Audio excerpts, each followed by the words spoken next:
आपका स्वागत है मैं यूट्यूब चैनल गरिमा हिंदी एजुकेशन में। आज हम एसएससी जीडी कांस्टेबल के हिंदी पेपर में पूछे गए प्रश्नों को हल करेंगे और पूरा डिटेल में व्याख्या भी करेंगे ताकि आपको अच्छे से समझ में आए। आज का जो पहला क्वेश्चन है वो है, रमेश की माँ को गंभीर बीमारी है, वाक्य में अशुद्धि वर्तनी वाला शब्द कौन सा है। हमें बताना है कि किस शब्द में अशुद्धि है। रमेश की माँ को गंभीर बीमारी है, हमें बताना है किसमें अशुद्धि है, बीमारी, रमेश, गंभीर या फिर माँ। तो देखिए रमेश में कोई त्रुटि नहीं है, जो त्रुटि है या अशुद्धि है वो है ऑप्शन नंबर फर्स्ट में बीमारी। बीमारी शब्द जो यहाँ लिखा गया है वो क्या है, मात्रा की अशुद्धि है। क्या है, मात्रा की अशुद्धि। तो राइट आंसर क्या होगा, ऑप्शन नंबर फर्स्ट। क्या होगा, ऑप्शन नंबर फर्स्ट। अगला क्वेश्चन है, बीज बोने के थोड़े दिन बाद अंकुर निकलने लगे, वाक्य के किस भाग में अशुद्ध वर्तनी है। के थोड़े दिन निकलने लगे, बाद अंकुर या बीज बोने। तो देखिए किसमें अशुद्धि है, तो वो है ऑप्शन नंबर 3, बाद अंकुर। क्योंकि अंकुर नहीं होता, क्या होता है, अंकुर होता है। क्या होता है, अंकुर। ऑप्शन नंबर 3 क्या हो जाएगा, करेक्ट हो जाएगा। यहाँ जो सही होगा वो होगा, बीज बोने के थोड़े दिन बाद अंकुर निकलने लगे। तो राइट आंसर क्या होगा, ऑप्शन नंबर 3। अगला क्वेश्चन है, इन लोगों ने क्या किया कुछ, इस वाक्य में कौन सा शब्द अनुपयुक्त है। हमें बताना है कि इन लोगों ने क्या किया कुछ, तो इसमें कौन सा ऐसा शब्द है जिसका प्रयोग नहीं होना चाहिए। इन लोगों क्या कुछ, तो देखिए वो है ऑप्शन नंबर 4, कुछ। कुछ जो शब्द है इसका प्रयोग अगर वाक्य में नहीं होगा तो भी वाक्य क्या है, शुद्ध होगा। इसका प्रयोग जो है, कुछ का प्रयोग क्या है, अनुपयुक्त है, यानी कि इसका कोई आवश्यकता नहीं है। तो राइट आंसर क्या होगा, ऑप्शन नंबर 4। इन लोगों ने क्या किया, वाक्य क्या है, शुद्ध है। कुछ जो लगा है ये वाक्य में क्या है, अनुपयुक्त है, यानी कि इसका प्रयोग यहाँ पे आवश्यकता नहीं है। इसी प्रकार के क्वेश्चन आपके एसएससी जीडी में पूछे जाते हैं। अगला क्वेश्चन है, निम्नलिखित वाक्य में कौन सा भाग त्रुटि है।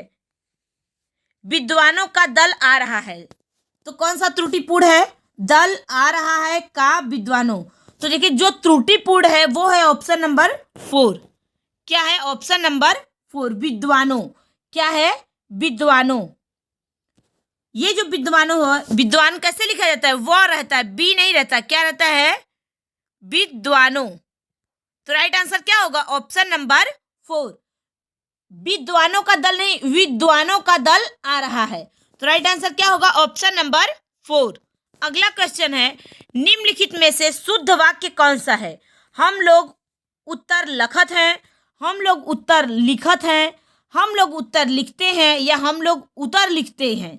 तो देखिए हमें वाक्य पढ़ने पे ही पता चल जा रहा है कि ऑप्शन नंबर 3 क्या हो जाएगा, करेक्ट हो जाएगा, क्योंकि हम लोग उत्तर लिखते हैं। ये क्या है, करेक्ट है। क्या है, करेक्ट है। तो राइट आंसर क्या होगा, राइट आंसर जो होगा ऑप्शन नंबर 3।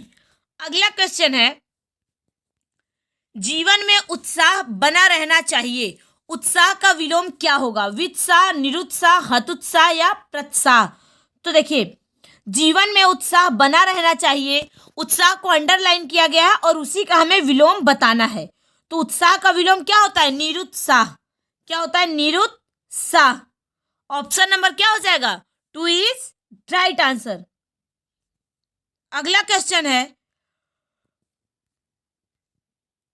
हमें पाप से बचना चाहिए, पाप को अंडरलाइन किया गया है, पाप का विलोम क्या होगा, दान, पुण्य, अपाप या कुपाप।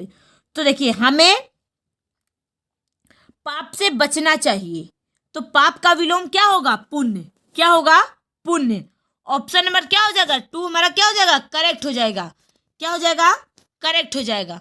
अगला क्वेश्चन है, निम्नलिखित में से अनुराग का विलोम शब्द क्या होगा, विराग, सुहाग, वियोग या विहंग। तो देखिए अनुराग का जो विलोम होगा वो क्या होगा, तो अनुराग का विलोम होता है विराग। क्या होता है, विराग। वियोग का विलोम जो होता है वियोग का विलोम क्या होता है? संयोग होता है। क्या होता है? संयोग होता है। तो ऑप्शन नंबर फर्स्ट क्या हो जाएगा? करेक्ट हो जाएगा। अगला क्वेश्चन है, फूल पर अली गुनगुनाता है। अली का पर्यायवाची शब्द है या क्या होगा? तो अली का पर्यायवाची शब्द क्या होगा? वास, अब्ज, भृंग या काक। तो देखिए, अली फूल पर अली गुनगुनाता है, तो अली किसको कहते हैं? तो अली भौरा को कहते हैं। किसको कहते हैं? भौरा को। तो देखिए, इसमें से भौरा का पर्यायवाची कौन है? वास, अब्ज, भृंग या काक। तो देखिए, जो अली का पर्यायवाची है वो है ऑप्शन नंबर 3, भृंग। क्या है? भृंग। अली का पर्यायवाची क्या होगा? भृंग। यानी कि भौरा का पर्यायवाची क्या होता है? तो भृंग होता है। अली, मधुपद, ये सब किसके पर्यायवाची हैं? तो भौरा के पर्यायवाची हैं। अगला क्वेश्चन है, सोने को स्वर्ण कहो या मिट्टी, उसकी कीमत कम नहीं होती। सोने को अंडरलाइन किया गया है। सोने का पर्यायवाची शब्द क्या होगा? हीरक, अभ्रक, नीलम या कंचन। तो देखिए, सोने का जो पर्यायवाची शब्द होगा वो क्या होगा? तो वो होगा कंचन। क्या होगा? कंचन। कंचन मतलब क्या होता है? सोना। कंचन किसका पर्यायवाची है? तो कंचन पर्यायवाची है सोने का। किसका? सोने का। अगला क्वेश्चन है, वह स्थान जहां से यमुना निकलती है, वाक्यांश के लिए एक शब्द क्या होगा? तो वह स्थान जहां से यमुना निकलती है, एक शब्द में क्या कहते हैं? अस्ताचल, यमुनोत्री, गंगोत्री या उदयांचल। तो देखिए, वह स्थान जहां से यमुना निकलती है उसे कहते हैं यमुनोत्री। क्या कहते हैं? यमुनोत्री। जहां से गंगा निकलती है वो स्थान को कहते हैं गंगोत्री। और उदयांचल किसे कहते हैं? तो उदयाचल कहते हैं किसको? पर्वत जिसके पीछे, वह पर्वत जिसके पीछे से सूर्य का क्या होता है? उदय होता है, उसे कहते हैं उदयांचल। अस्ताचल किसे कहते हैं? तो अस्ताचल कहते हैं वह पर्वत जिसके पीछे सूर्य छिपता है, उसे कहते हैं अस्ताचल। तो राइट आंसर क्या होगा? Option number 2। अगला क्वेश्चन है, निम्नलिखित में से द्विज के लिए उपर्युक्त वाक्य चुनिए। बहुत बोलने वाला, 2 बार जन्म लेने वाला, बहुत जानने वाला या पहले जन्म लेने वाला। तो देखिए, द्विज शब्द के लिए एक वाक्यांश क्या होगा? तो वो होगा ऑप्शन नंबर 2, द्विज। मतलब 2 बार जन्म लेने वाला, उसे क्या कहते हैं? द्विज। और बहुत जानने वाले को क्या कहते हैं? बहुज्ञ। बहुत बोलने वाले को वाचाल, और पहले जन्म लेने वाले को अग्रज कहते हैं। हमने सभी का आंसर जान लिया। राइट आंसर क्या होगा? Option number 2। अगला क्वेश्चन है, आस्तीन का सांप मुहावरे का अर्थ क्या होगा? आस्तीन का सांप मुहावरे का अर्थ क्या होगा? कपटी मित्र, किसी के साथ अन्याय करना, सांप काट लेना या सांप देख लेना। तो देखिए, आस्तीन का सांप जो मुहावरे का अर्थ होगा वो होगा ऑप्शन नंबर फर्स्ट, कपटी मित्र। क्या होगा? कपटी मित्र। Option number first is right answer. इसका वाक्य प्रयोग कैसे करेंगे? तो देखिए, मैं कभी भी नहीं मान सकता कि मेरा प्रिय दोस्त या मेरा प्रिय मित्र आस्तीन का सांप निकलेगा। तो राइट आंसर क्या होगा? Option number first. अगला क्वेश्चन है, पट्टी पढ़ाना मुहावरे का उचित अर्थ क्या होगा? बुरी राय देना, याद करवाना, पढ़ाई करवाना या बहुत कुछ बताना। तो देखिए, पट्टी पढ़ाना मुहावरे का जो अर्थ होता है वो होता है बुरी राय देना। क्या होगा? बुरी राय देना। Option number first is right answer. इसका वाक्य प्रयोग कैसे करेंगे? तो तुमने मेरे बेटे को कैसी पट्टी पढ़ाई है कि वह घर जाता ही नहीं है। तो क्या होगा? बुरी राय देना, यानी कि तुम मेरे बेटे को कैसी बुरी राय दिए हो कि वो घर ही नहीं जाता। तो राइट आंसर क्या होगा? Option number first. अगला क्वेश्चन है, समाचार पत्रों में खाली स्थान के लिए सूचना प्रकाशित की जाती है। हमें बताना है कि समाचार पत्रों में खाली स्थान पे क्या भरा जाएगा? के लिए सूचना प्रकाशित की जाती है। आपके सर्वसाधारण, हमारे या साधारण। तो देखिए, समाचार पत्रों में सर्वसाधारण के लिए सूचना प्रकाशित की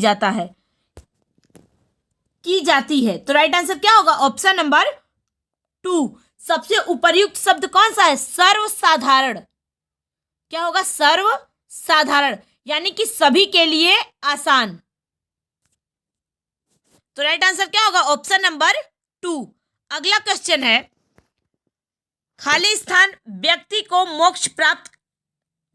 ही मोक्ष प्राप्त करता है। निम्न वाक्य की पूर्ति कीजिए। पुण्यवान, पंडित, अमीर या सुंदर। तो देखिए, मोक्ष प्राप्त करने के लिए आदमी को क्या अच्छे कर्म करना चाहिए, यानी कि पुण्यवान होना चाहिए, पंडित, अमीर और सुंदर नहीं होना चाहिए। तो राइट आंसर क्या होगा? Option number first.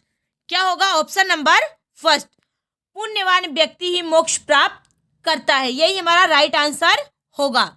अगला क्वेश्चन है, वह इस आशा में विश्राम करता रहा कि मुझे यहां रहेगा मुझसे मुलाकात हो जाएगी।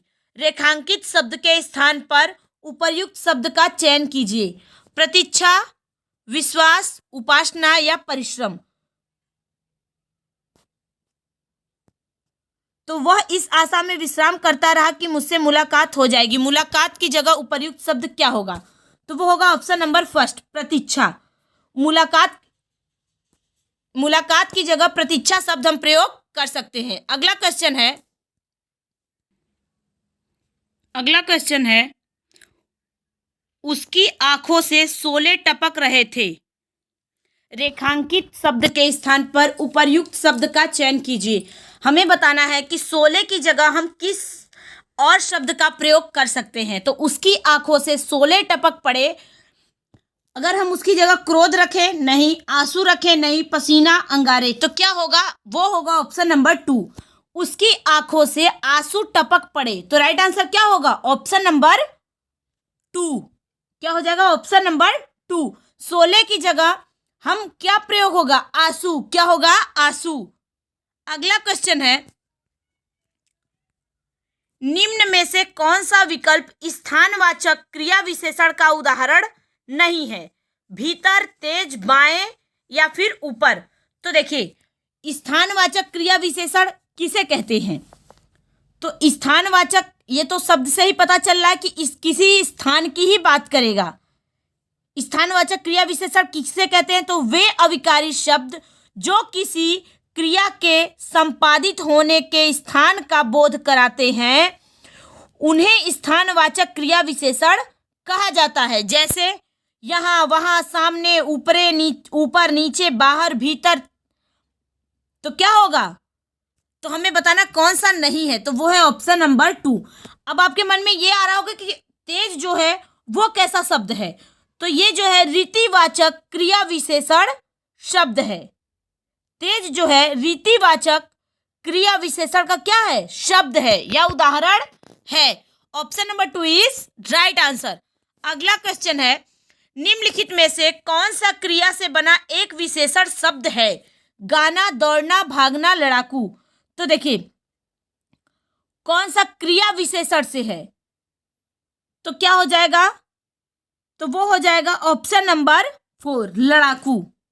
लड़ाकू जो है वो क्रिया से बना एक क्या है? विशेषण है। क्या है? विशेषण है। क्रिया क्या होता है? लड़ना, और उसका विशेषण क्या होता है? तो उसका विशेषण होता है लड़ाकू। क्या होता है? लड़ाकू। तो राइट आंसर क्या होगा? Option number 4। ये रहा हमारा आज का क्वेश्चन। मुझे उम्मीद है सभी लोग समझ में आया होगा। सभी लोग ध्यान से देखें। Thank you so much.